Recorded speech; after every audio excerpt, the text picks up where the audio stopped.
Hello and welcome to your Celtic State of Mind bulletin, where every Wednesday you do get a middle-aged tone-deaf man giving you his warbling musings, a foot charging you £47 for the privilege. As usual on a Wednesday night, I'm joined by John Hughes Jr. John, how are you getting on? I'm very well, Kev, but I thought you were going to be talking about me there. But as soon as you said middle age, I thought not unless I live to 104. But so no, it's not me.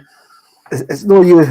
It's a wee nod to Ian Brown, who's been getting a bit of abuse this week because he turned up for a batting band and £47. But seemingly he smashed Glasgow and Edinburgh the last two nights. So good for him. Good for the Brownie. Solidarity with Brownie there. Did he not? Did he not come out? To be fair, did he not come out as a lunatic during? He did. But anybody that's been following his career very, very closely, like I have, would already know that sort of conspiracy theory stuff was already in there, eh?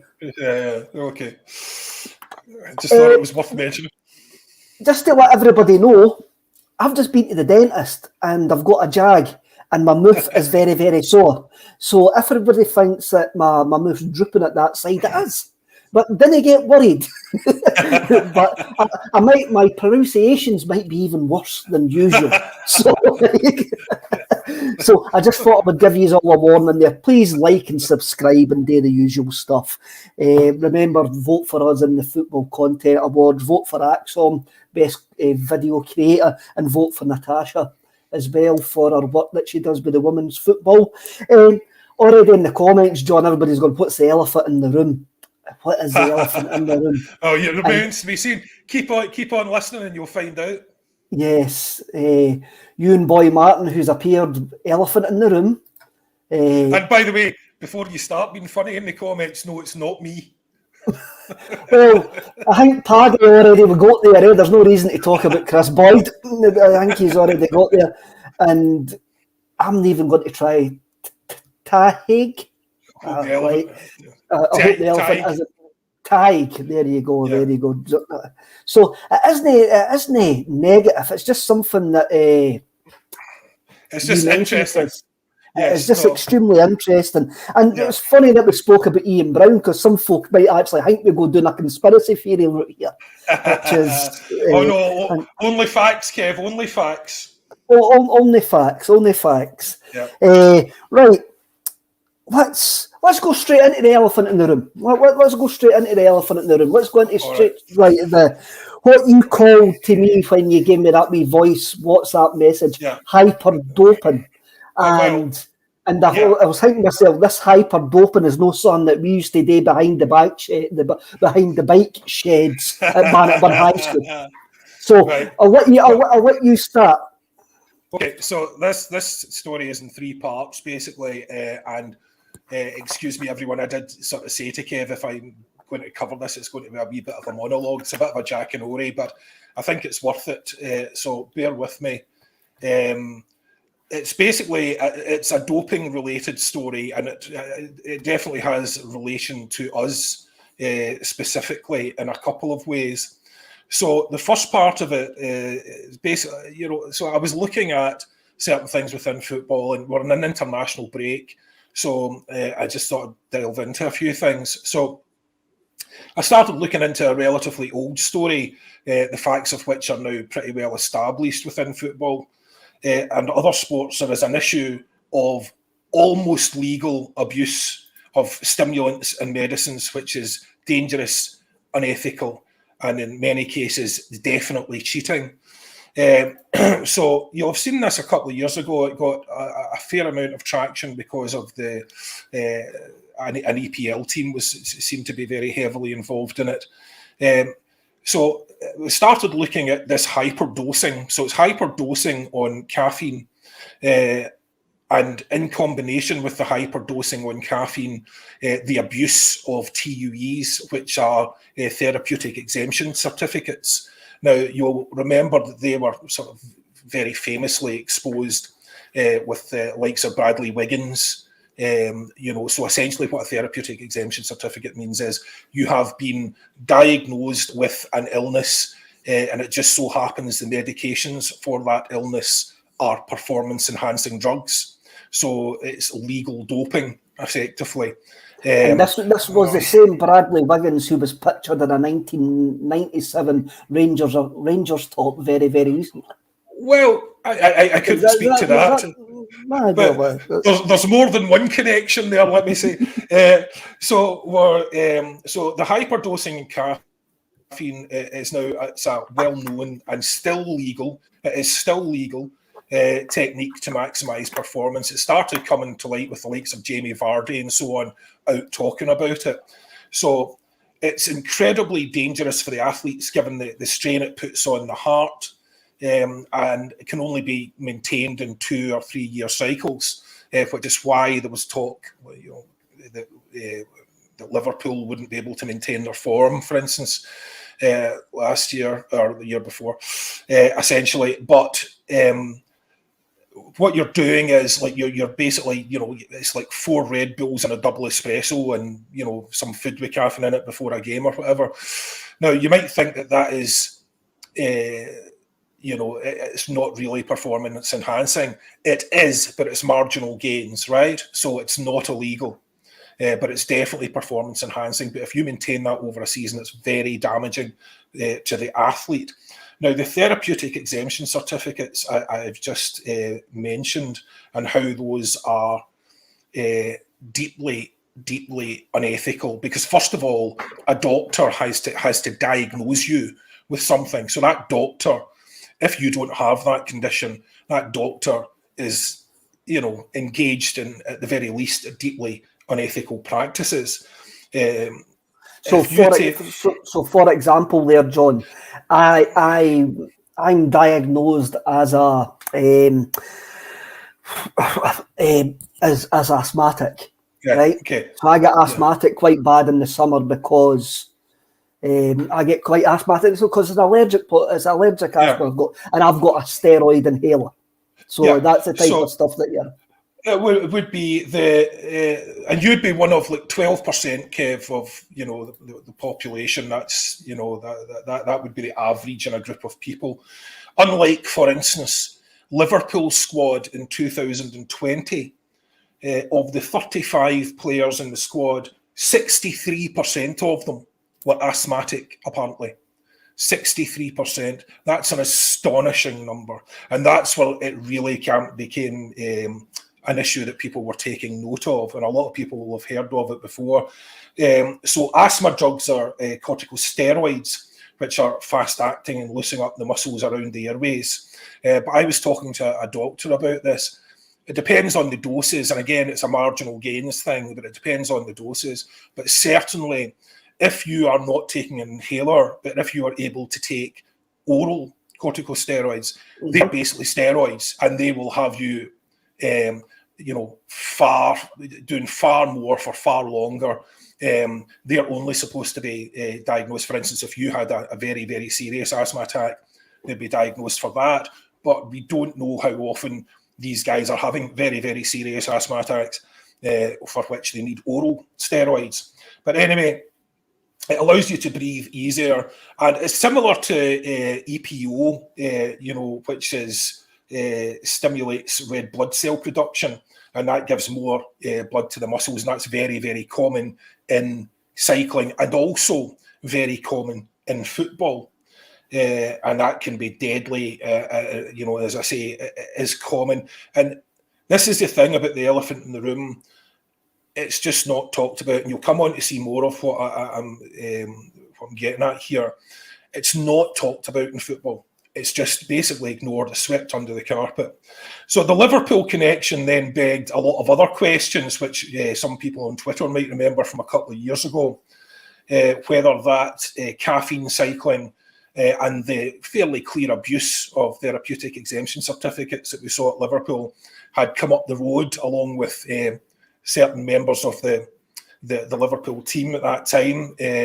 Jordan Milsom is someone who followed Steven Gerrard up the road in his previous job at Liverpool for 8 years was rehabilitation fitness coach. So he'd be well versed in the methods used at Liverpool, and he is now the performance guy at Rangers and still is. So that was interesting, but there's no way for us to know who's using that because there's no way to get access to that information. We can't tell who's using that.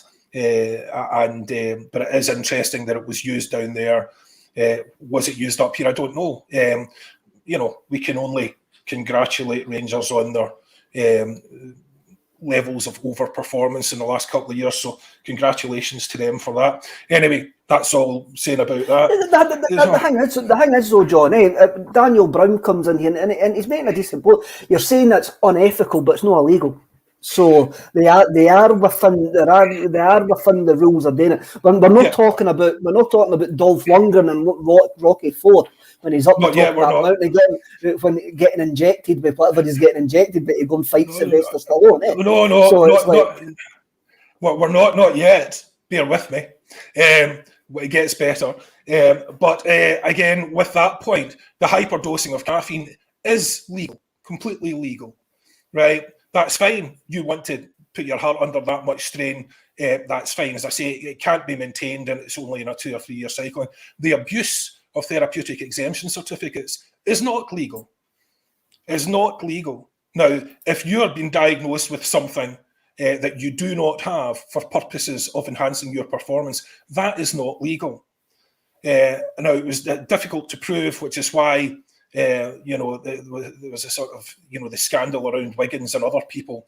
It gets right into the nitty gritty of, let's see your medical records, let's get into this. So it's very difficult to prove, but that is not legal, right? Now, a therapeutic exemption certificate legally held for something that you have had and have had historically, that's fine. You can take drugs, basically, that otherwise would be performance enhancing. But this is the bit that got more interesting, and you do need to bear with me here because there is a bit of a story, but I think the payoff is worth it. So the guy that was writing about this, and this is how I get into this story, is a guy called Alan Moore, who's a Russian-based sports journalist, and he covered a lot of the questions around drugs in sport and specifically in football. So at one point, he's an athlete himself, and he was transitioning back from playing football to boxing, and he was invited by a Bundesliga team to a training camp in Austria. And during this second day, he couldn't speak the language, so, he had someone translating for him. A fella came in who didn't really introduce himself and told him he put him on a program that would make him lighter, faster, stronger, and he was absolutely over the moon because he had to drop weight and, do whatever he needed to do. However, the next day, in the first day of the actual training program, and he was immediately asked to take an injection, and he refused until he knew what was in it, and they refused to tell him what was in it. And after an argument, he left the camp. And a few years later, he was working with Eintracht Frankfurt, and their manager at that time, George Berger, and Alan told him the story, and he recognised the man in the story right away. And apparently, he'd had a lucky escape. The man he met in Austria was the architect of possibly one of the greatest sporting crimes in history, as he constructed the state-sponsored East German doping project. And the Frankfurt manager had crossed swords with him in the German Democratic Republic and described him as pure evil. His name is Bernd Pansold, and let me read you his Wikipedia page. So, Bernd Pansold is a German doctor and practitioner of sports medicine. From 68 to 90, he was a team doctor of East German sports club SC Dynamo Berlin, and from 71 was an unofficial member of the East German Ministry for State Security, the Stasi, right, under the alias Jürgen Wendt. After the reunification of Germany, Pansold worked for Austrian Sports Centre as a medic for all winter sports athletes in 1998.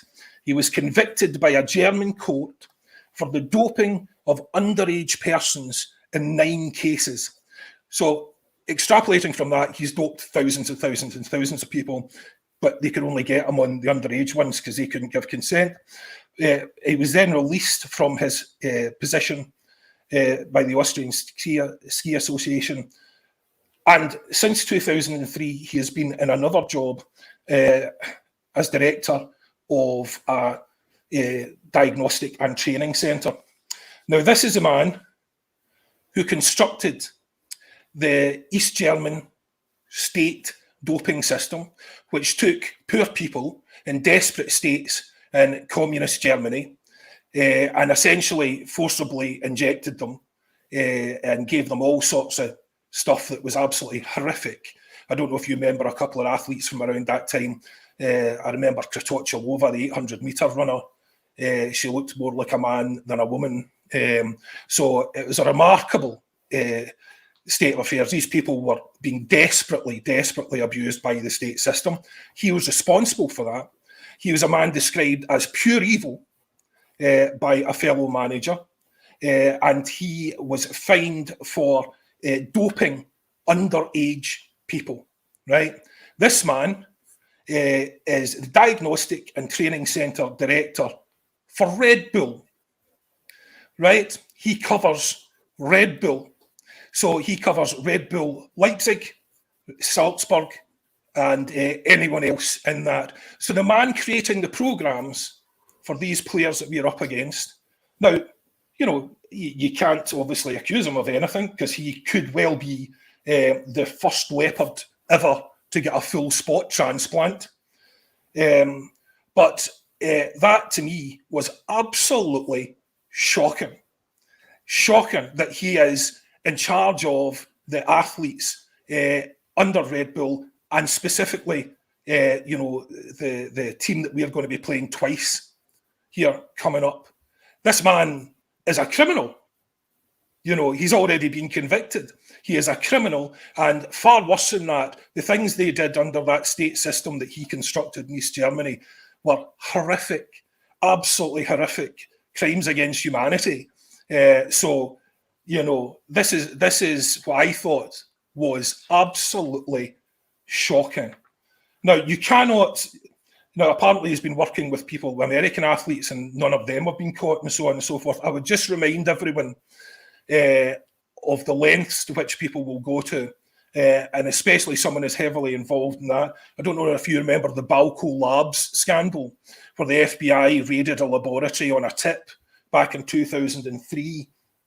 That's when Dwayne Chambers was caught, and Marion Jones, the sprinter, and Shane Mosley and Barry Bonds, and they were all caught because that laboratory was producing a thing called THG, which is a steroid that nobody had ever heard of, which didn't exist. So nobody could test for it because they had created it. And these guys were all sailing through their tests, right? So that's one thing if you think this isn't a problem. Now, the other thing that sort of shocked me then was I was coming on to the situation in Scotland, and I was thinking, nobody ever talks about doping in football here. I don't remember having a conversation about it, so I thought I'd just check a few things. So the testing is carried out by the UK anti-doping company. They are funded by the government and by the English FA. The SFA do not pay into the system. So unsurprisingly, this means that UCAD divert their limited resources where they are most needed. In other words, England. And when asked directly why they didn't think Scotland was a risk area, the reply was, well, if you think it's a risk, you should pay for the tests, right? The things I found out that really were shocking, and I could only get figures up until 2018-19, couldn't get any other information after that. The first thing is you're considering the number of tests in a season. In 2017, there was no tests, none, not a single one in Premiership football. So that to me was shocking. The thing that's really bad, there is no out of season testing, none. How can there be no out of season testing? If you look at any other sport, the majority of the testing happens out of season because that's when most people are trying to get away with it. That's when you're trying to build up. Scottish football, as of a couple of years ago, has no out of season testing. So you finish the season, you go and whack yourself full of whatever you want, and then jog back to the start of the season. Absolutely shocking. Now, in the 5-year period that I discovered, there was a Freedom of Information request for that. The highest number of tests in that 5-year period was in 2018. That was 87. And this is after the SFE agreed to fund additional tests. So that's additional tests. If you take the number of games in just the league, that means there was only an 8% risk of being caught. There's a 92% chance you're getting away with it, right? So, and just for more of an interest, there was 19 tests in the Championship. That's 1.78% chance of getting caught. 12 tests in League One, 1.11% chance of getting caught. 0 tests in League Two, right? So, in terms of hyperdosing, that's an interesting thing if you're down in England. England, during the equivalent period last year, for instance, had 1,000 tests in the Premiership, right? 1,000. Now, the only reason you wouldn't just flat out cheat in Scotland is because of UEFA. So if your team is playing in European competition, you will be tested by UEFA, potentially. But even there, the chances of you, only 23.36% chance of you getting tested. And that is if, that 23.36 chance of you getting tested, that's if your team starts in the qualifying rounds, at the very first stage of the qualifying rounds, and wins the Champions League. That's how many games I was including in that. And if you include the games for the other two as well, that all covers that. So the other two competitions as well. 23.36% chance of getting tested. Now, bear in mind, you have virtually no chance of getting tested or found guilty in Scotland. You have a 23% chance of getting tested in Europe. And that's if you are making it blindingly obvious. That's if you've got hypodermics hanging out of you, or lines of stuff going up your nose. That's how obvious you need to be. If you're making proper attempts to mask it, there's a good chance you'll be getting away with it. And for anyone who thinks this is not an issue because people aren't getting caught, that's because they're not being tested. And if they are being tested, it's a pathetic level of testing. And if you don't think people are taking steroids or other drugs, you've never been to a gym. There's lads down the road in the gym I go to who are up to their eyeballs in steroids just to get their disco muscles pumped for the weekend. They're not in competition to do anything. They're not competing with anything. They're not trying to win anything. And they're still on the steroids. And there's a bodybuilder, a semi-professional bodybuilder down in the gym where I am as well, just one of those, freaky looking fellas. Now he's got to be up to his eyeballs in steroids, right? And the most he ever wins at a competition is a few £100. So he's not doing it for that reason. If you think when there's millions of pounds at stake or hundreds of thousands of pounds at stake, people aren't taking drugs, you are deluded. Those athletes that we're talking about, like the Dwayne Chambers, Marion Jones and all the stuff like that, they can't make anywhere near the amount of money a top-level football player can make. Not even near it. So if you think that that people wouldn't take it for that, because they're good folk and all the rest of it, it's madness. But what's like modern football clubs? Well, they're on to sports science and stuff like that, and I'm not going to. I'm not going to say that Celtic are trying to get wee inches here and there with supplements and all of that, right? And that is a wider issue.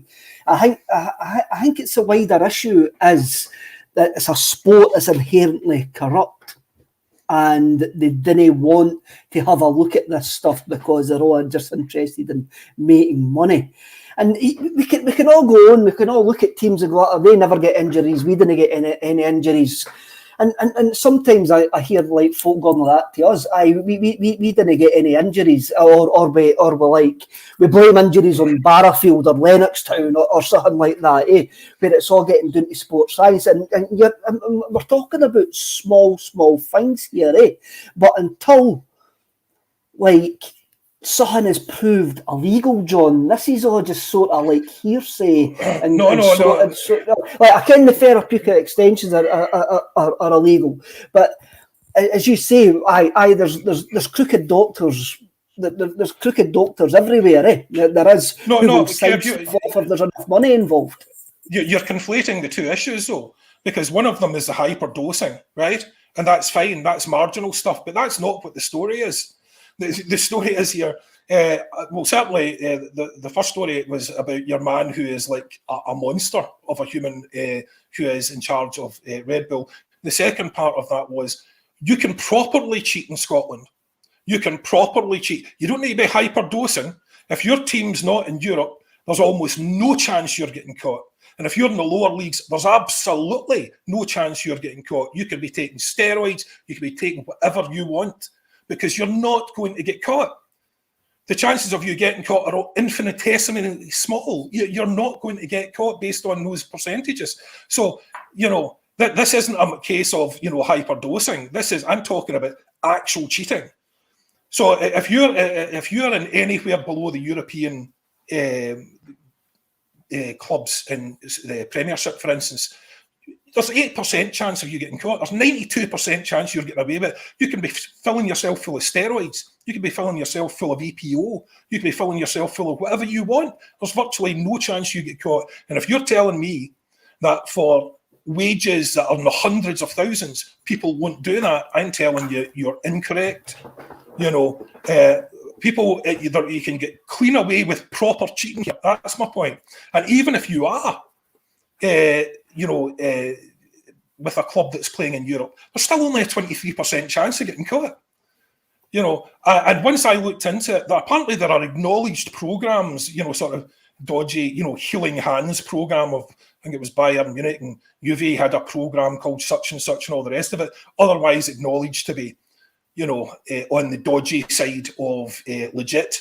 So, what I'm talking about, the hyperdosing thing is interesting. It's marginal gains. It's possibly unethical if you're getting incorrectly diagnosed, which people clearly are abusing those. That's fine. That's one thing. But you don't need to do that in Scotland. You can just cheat. You can just actually cheat. Do you know what I mean? That's my point. So it's not something that we talk about. But the 0 tests in a year, Kev, 2017, 0 tests. Now, you tell me that's acceptable. No, and no testing out of season. It's just pointing out what I've always said about the guys who run the game in Scotland. I wouldn't let them go to the shop for me, because these guys are meant to be like self-made millionaires and that. But like, I wouldn't let them go to the shop for me. And when you come back to it, it's like, it's going to be going on, of course. Yeah. The amount of recreational drugs that are probably flying about in Scotland as well is. Everybody knows a story about a footballer that's been out, blah, blah, and they've seen him doing this and that. Everybody knows stuff like that. And it's maybe no something that people are taking serious, but then, if you, the way I'm looking at it here, this is maybe a strange way of looking at it, going, well, if you can get away with it, why are St Mirren so rubbish? Why are Hearts so rubbish? Why are Aberdeen so rubbish? If you can actually get away with it. And... And look, the guy shouldn't be anywhere near Red Bull. That boy shouldn't be anywhere that boy shouldn't be anywhere near Red Bull. That is Hingway, but it is it's a sport-wide problem that Scotland doesn't take seriously, and Scotland doesn't take money seriously. No matter they don't take it seriously. The Scots game. They definitely don't take it seriously, and it's absolutely outrageous when you think about it, the amount of money that's involved. You think of athletes that would cheat for a fraction of the money. You think of cyclists that would cheat for a fraction of the money. People will do what they need to do to get to the next level. That is a competitive mindset, and these people are all top athletes, regardless of which field they're in, and they will do whatever they have to do for the most part to get to the next level. Not all of them, obviously, but it got to the point in cycling, whereas the accepted situation was our steroided up guy beat your steroided up guy. And it was a level playing field because they were all on drugs, right? That's how it was a level playing field. But where some people are and some people aren't, it needs to be taken seriously. UEFA, at that level of testing, isn't taking it particularly seriously at all. The Scottish FA, that's farcical. That's absolutely farcical. They don't even pay. They're paying for a few extra tests. They weren't even paying into the system. Absolutely farcical.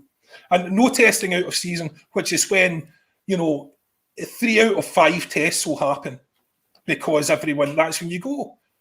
So that means even, if you are a player in a top club in Scotland, you could go out of season.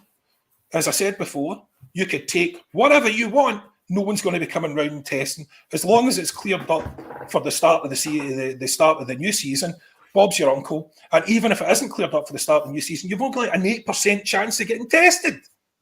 Aye. It is farcical. It is farcical, but then when had the SFA never been nothing but farcical? Yeah. We'll bring in some of the commenters here to try and Jerry Talia, this is 4 a.m. some random kitchen chat. All the best chats are in kitchens at 4 a.m. Jenny. All the chats are Robert Little. I missed the start, but are we saying Rangers won the league because of cans of Vidal? Surely not. We were rotten. Yes, Robert, we were totally and utterly rotten that season. It was nothing to do with cans of Vidal and stuff like that.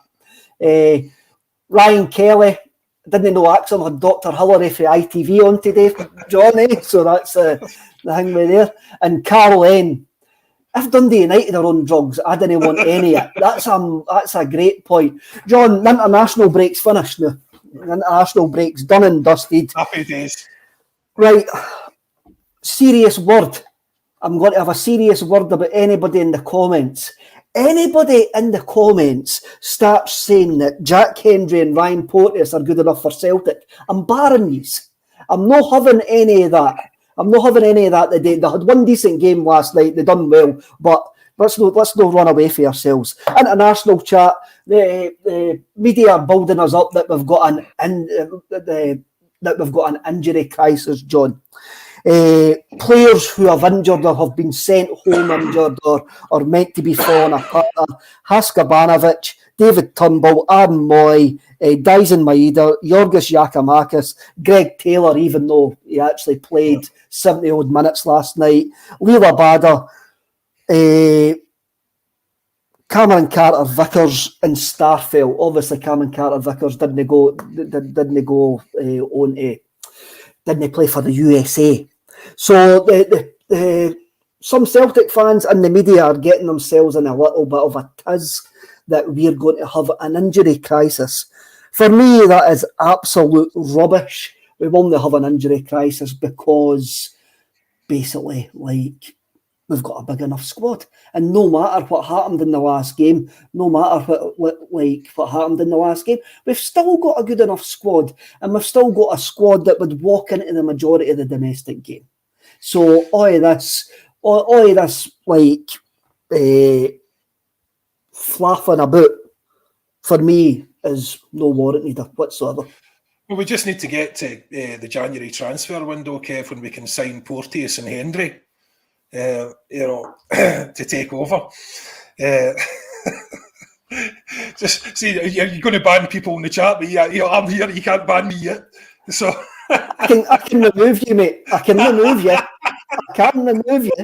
See, I can remove you. No problem. They were sensational. Actually, I'm not in a position to discuss because I'm afraid I'm one of those that's Celtic football, and I might watch a bit of the international if there's nothing else on, but I don't watch them.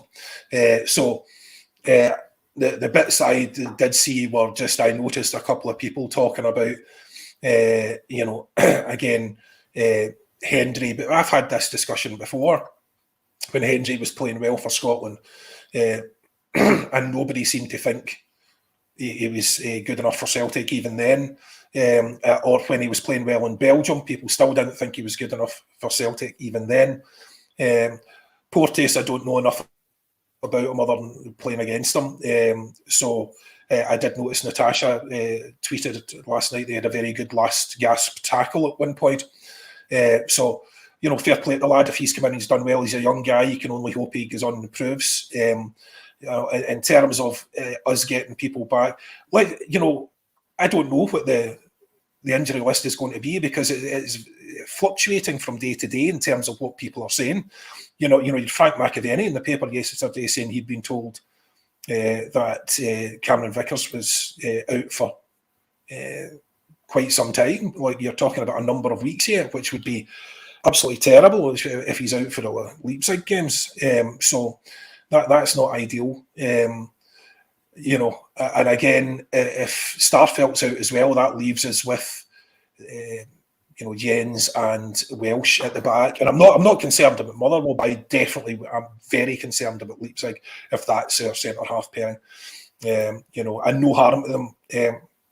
Stevens a good player. I think he could go on to be a very good player, but at this point he's not good enough.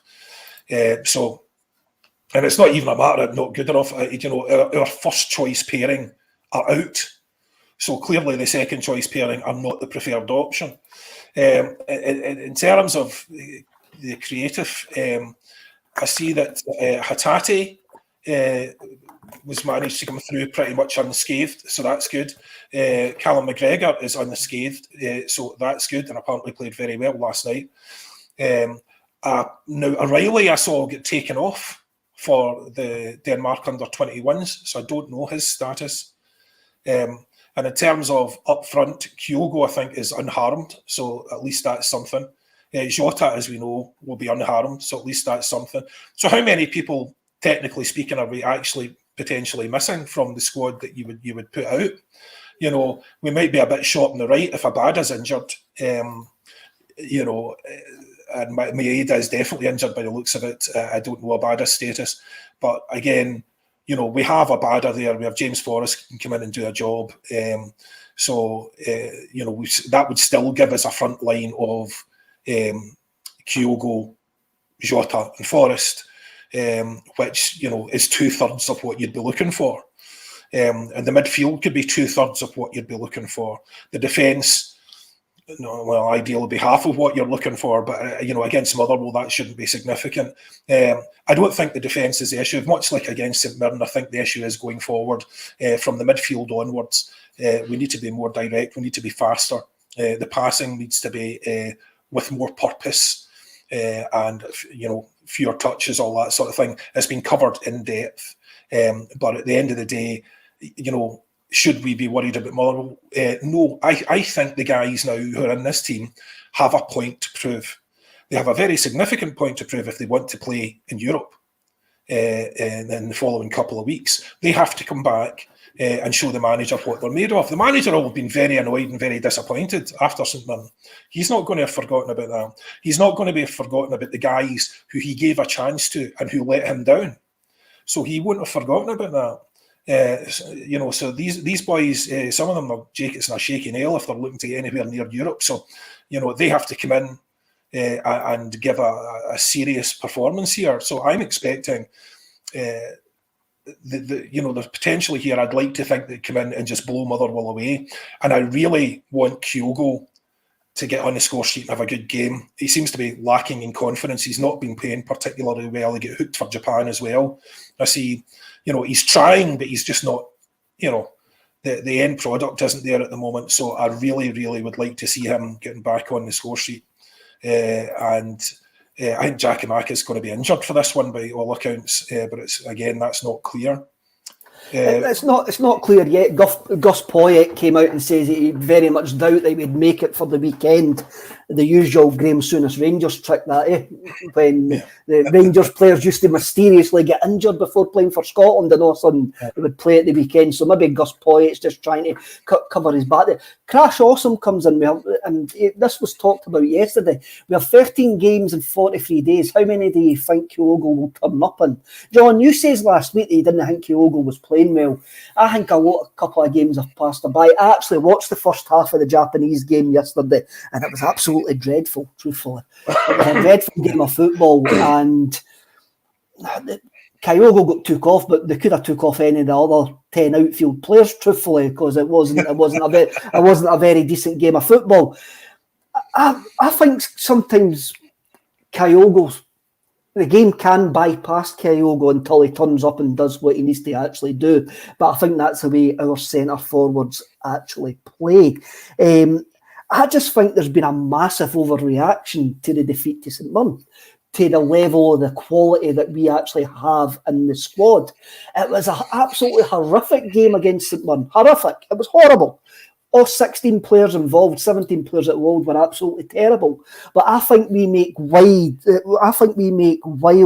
like assumptions and rash judgments and conclusions about players after we get beat. And I think Postecoglou had a great wee slight dig at us when he was away flying to Australia like at the start of the week there to actually promote the John Joe Kenny Cup.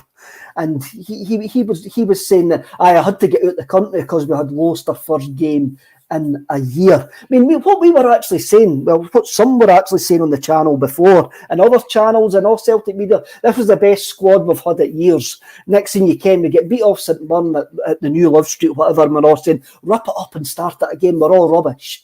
I just think, calm down, mate. Just calm down. We have got a decent enough squad, and even if these guys have got niggles and stuff like that, we've still got players to come in. I mean, Jake comes in. Is it Jake? Sorry, Jake. I will get to you, Jake. Don't worry. I will get to you. Did I take them the comments off? I'm having a mare. I think I did. Right, I'll bring up Jake. Welsh and Jens miles behind Starfelt, let alone CCV. I think the bigger miss out of the three is Cameron Carter-Vickers. If you watch Stephen Welsh with Cameron Carter-Vickers, Stephen Welsh has actually done extremely well for Celtic. Yeah. There was guys in the comments, and that was the comments I want to bring up, but I don't think I've starred them, so apologies. Chilpull was one of them. Chilpull, I do remember. He asked the question, is Stephen Welsh better than Ryan Porteous? I want to get what I'm going to say. Yes, he is better than Ryan Porteous because he's at Celtic. And Ryan Porteous isn't. Mm-hmm. That's it. Tim on comes in and carries on the Stephen Welsh passion here. Isn't good enough, sorry, but he's not. He's the fourth choice centre half at Celtic. And there's a reason that he's the fourth choice centre half at Celtic. And there's a reason that Cameron Carter-Vickers is the first choice centre half at Celtic. Yeah, there is a hierarchy here. And Stephen Welsh, for me, is a decent fourth choice centre half at Celtic. I saw someone there saying, Jens and Welsh are miles behind Starfelt and CCV. Well, do you remember the abuse that Starfelt was getting? You know what I mean? And Starfelt, to me, still has a mistake in him every game. It just depends on whether they score off the back of it. But he still has a mistake in him every game. Other than that, his performances are great. But that mistake is regular. So let's not, be beatifying guys who are out injured. Jens has been playing well, in my view, hasn't been responsible for much at all. Stephen Welsh made one mistake in one of the rare games that he's got to play. He made one mistake, easy made, against St Mirren.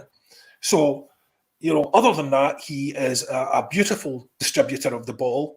He is a solid player.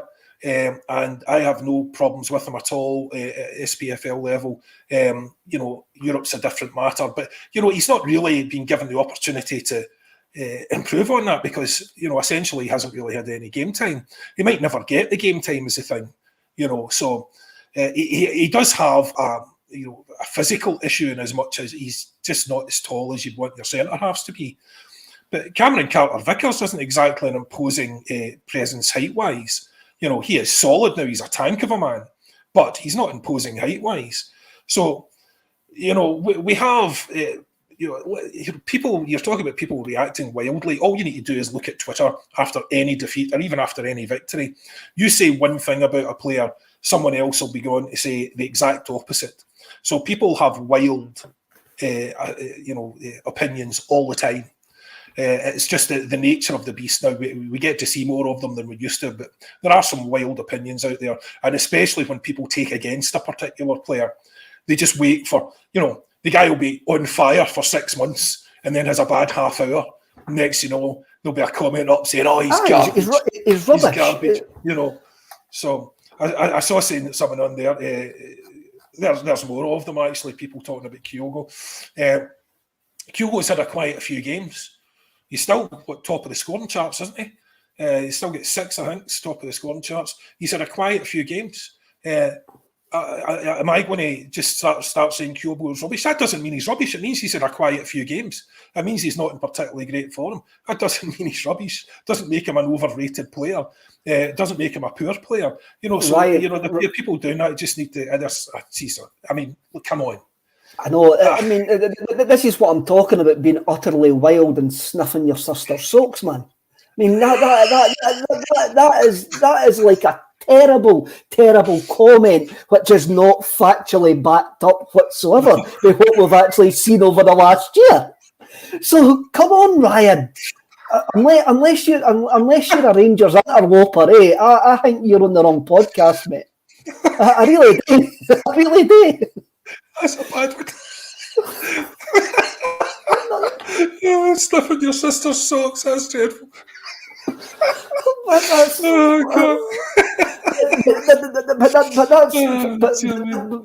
that's what I'm on about, and I know what Paddy Laverty and all of that are saying. But when I mentioned the Ange comment, I think he was joking, Kev. Peter comes in and says that comment was tongue-in-cheek. Monty, don't think Ange aimed the comment at us that he had to leave the country because he had lost a game in a year. I took it as a kind of wee hangway that he's already spoke about. If you lose a game, it's a big, massive thing. And the Celtic fan culture, it's a massive thing, and it's like he understands that pressure, but what we need to understand as fans is we are going to lose games of football. It's going to happen, but that doesn't mean. I think it's the rash conclusions like Ryan the Celtic comes in here because Kyogo's had a quiet couple of weeks. He's now utterly garbage. Yeah. And stuff like that. I mean, I must admit, we could actually say the same about Yorgos Giakoumakis. I don't think he's been too great overall this season. He starts still back up. Yeah. He's still contributing. Yeah, well, you could argue that Giakoumakis has been worse because he's had more clear-cut chances and hasn't put them away. Now, he created a couple of those chances, but he still didn't put them away. My concern with Kyogo is that despite all he's running about, what was so fantastic about him like last year was he was always getting in positions. He was just always making a move that people weren't expecting or hadn't anticipated or were too slow to react to, and he was in. And we haven't seen that in the last few games. He hasn't been doing the unexpected, or he hasn't been, anticipating moves. He's been in pretty standard positions, and he's basically been marked out of it. So that's been disappointing. But Giakoumakis isn't finishing well. So if you want to have a conversation, the conversation is about what we said last week. My concern is that neither of our centre forwards are in great form. That's why I would like to see Kyogo getting on the score sheet. But the bottom line is they're there to score goals. And the stats that they've had at the start of the season say, well, they are scoring goals. We're just basing it on our last run out where we were utterly rotten. Everybody was utterly rotten. It doesn't really matter how we created nothing, and we got deservedly nothing out of the game. Well, I would be basing it on the last three, Kev. So you're looking at the last three games that we had, and admittedly, best team in the world, European game away. And then St Mirren, but you're basing it on that. It's not been ideal in terms of just the showing for the centre forwards in particular. Like Giakoumakis had chances, created chances, should have buried chances, and didn't. I can't remember. I remember because I wrote down all the chances. You'll remember last week that we had against Shakhtar. I can't remember how many Kyogo were involved in, but. Not that many as far as I remember off the top of my head. So the best thing Kyogo probably did in that game was not touch the Hatate shot as it rolled into the net because it would have been offside. So it's not ideal. What I'm saying, it's early in the season. We need to get these guys a bit more confidence and back on form. Once you start banging in the goals again, the confidence makes all the difference. I know it's an old cliche, but it's a fact, especially a fact with people who are finishing, because it has to be instinctive. It has to be reactive in a lot of occasions, and that comes with the confidence. And you have to be, and when you are presented with, a chance to think about it and make a clinical finish, you have to not doubt yourself. All of that is about confidence. So we need these guys to. It's a real pity that Giakoumakis is injured, but I definitely want Kyogo on. I want Kyogo on that pitch at the weekend until he scores. Right? I don't want him taken off. I want him on the pitch until he scores. And I don't care if it's a tap-in. I want him on the score sheet because he needs to be the main man going into these next couple of very, very important games. It does look like that he's going to be the main man coming into the next couple of games. Mina actually says at the start of the season that, again, I think Kyogo would score more goals in Europe than Giakoumakis just because of the style and he would get more space in Europe. But that hasn't proved to be the case because we've only scored one goal. But hey, there's still time. There's still time yet for that to actually change. And Giakoumakis might be injured for the weekend. But what we're actually having a look at is, a couple of weeks ago we were all shouting for Giakoumakis to come in. I'm actually quite worried that he is injured. And I'm not saying we haven't got the strength and depth to actually sort it out, and we have got the strength and depth to actually beat Motherwell. I'm just going, sometimes we need to mix it up, and not having Giakoumakis coming off the bench as one of the 5 subs is a problem at times because he does give us that complete and utter different option. Out of all the names that could potentially be injured for Saturday, the only 2 it's making me go, are Cameron Carter-Vickers and Giakoumakis. That's the only 2 that I'm looking at that I'm really, really worried about. No, Cameron Carter-Vickers, you'd always be concerned about that one. But for both of those, I'm not concerned about the weekend. I'm concerned about Leipzig. I'm not concerned about the weekend because, as long as Abada isn't injured, for talk's sake, we have options to shuffle things around there. If Haksabanovic isn't injured, then we have options to shuffle things around there. If Kyogo isn't getting it done, and he does have to come off, then, we've played Abada up front before. We can move people around. We have lots of options depending on who's injured and who's not. We still have enough options to win that game. But for me, the game will be won and lost as the St Mirren game was in the midfield. Because everything drives from our midfield. So I'd want to see Callum McGregor back in his best position. And I'd want to see that midfield as close to our top 3 as possible. But the thing about having, the depth of squad, one of the things I think, as I said last week, we have excellent players to come in. We have excellent players to come into a good side, 1 or 2 or 3, one in each, let's say, defence, midfield, the front, 1 or 2 changes potentially in each, but not an entire team as we tried to do against St Mirren. That's just too many, and it's too disruptive to the flow. It's too disruptive to the dynamic.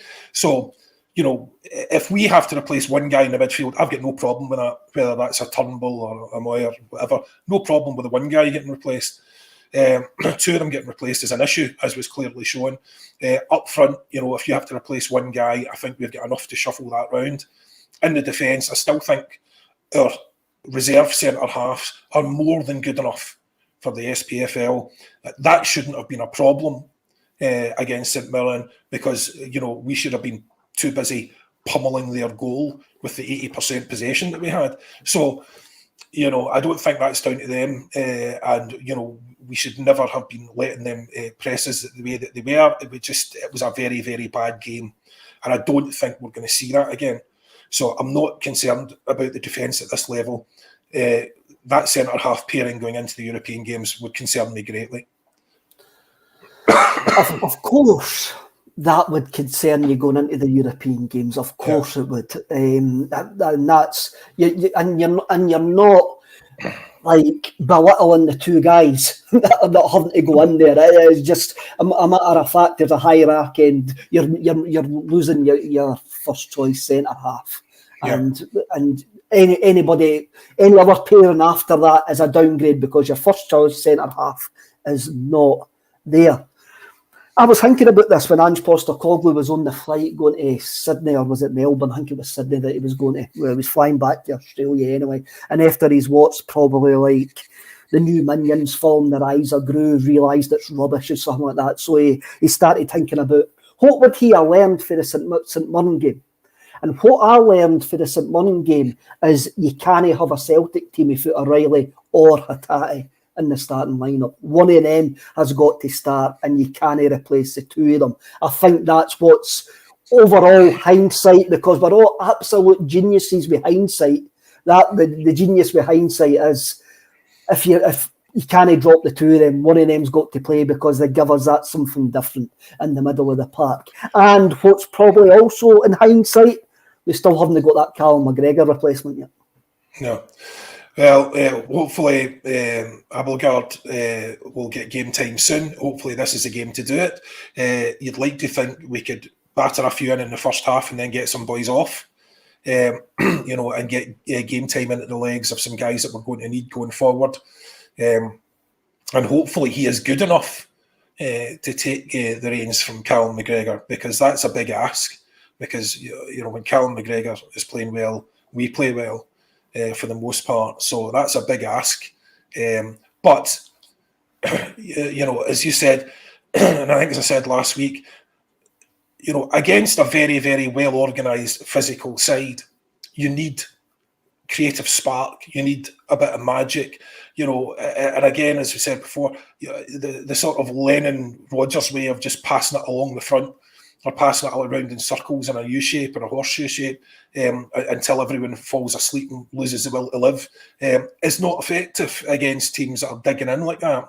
And we had to watch it so often. They park the bus and we just can't get through them.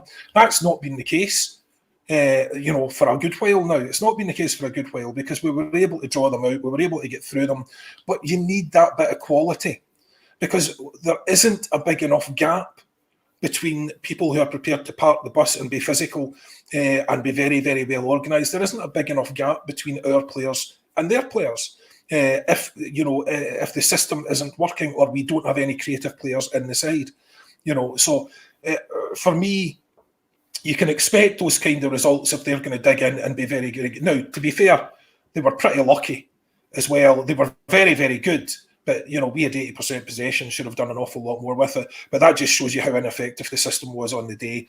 And again, I don't expect to see that happen at the weekend. I think we will get and should get a big performance. I'm hoping some of these guys are going to be turning up. I mean, Jota's going to be bursting because he hasn't got a game, so I'm expecting to see some magic from him. I would love to see Haksabanovic not being injured, but I would also love it if... even if Haksabanovic is fit, I don't want to see Jota on the right. I want to see him on the left. And if Kyogo isn't doing well, play Haksabanovic in the middle, because we were told that's what he could do. He could play across the front three. Let's see it then. Let's have you. And let's see if you can create some magic in that position, because he looks like he could. He doesn't look like a completely, like if he wasn't playing on the left, he couldn't play. He looks a very creative player, a very direct player. He does, and when we're moving forward to Motherwell, and we need to give Abelgard games, and I says after the Shakhtar game, I reckon that we needed somebody of Abelgard's skill set in the middle of the park, and I says that at the end of last season, that was the guy that we actually needed in the middle of the park. If he plays against Motherwell, we're not going to see the best of him, because he's not going to get it's not his game. It doesn't seem to be his game of the creative. What we've actually seen him, it doesn't seem to be his game, the creative type of game. So against Motherwell, we're maybe not going to see the best of him. For me, you're giving St Mirren far too much credit, John. And I thought that after it. St Mirren were a team of spanners that we made to look like good spanners because we were terrible on the day. And they done nothing. They done nothing. We created our own problems that day. I'll give teams like compliments when they deserve compliments. I think St Mirren didn't deserve any sort of compliment. I hope they get relegated, actually. Just for that, Motherwell will come in and sit in, and it's up to us to actually take the game to them. It's up to Celtic to go and entertain us and play the entertaining games that Ange Postecoglou wants. And I reckon our guys are going to be utterly desperate to go in there and put on a show on Saturday, and I'm looking forward to actually going. Yeah. No, I'm positive about potential outcome here. I don't think that's going to be an issue, because I think there's too many guys with something to prove going into these European games. They want to be in that team. They want to be in that showcase in that window, and they want to be proving themselves at the highest possible level. And those 2 games against Leipzig are as important for us as it gets. So this is your chance to show us, lads. Let's see what you've got. Definitely. What we'll do, John, is I think that's us done now today, and it's been interesting. We've had somebody in the comments who's definitely been hyperdosing. Then again, what he's been hyperdosing, but he's been hyperdosing something. And we've had folk talking about sock fetishes in the comments as well, but that was probably my fault. Right, lads. I think it was right, lads. That's Wednesday done and dusted. I hope maybe saw that. That's Wednesday done and dusted, lads. So thanks, comment, vote for us in the awards, give us a like, subscribe, and just dinna be bams to each other, even if somebody's slagging Kyogo. Quite. Hail. Hail. See you all later.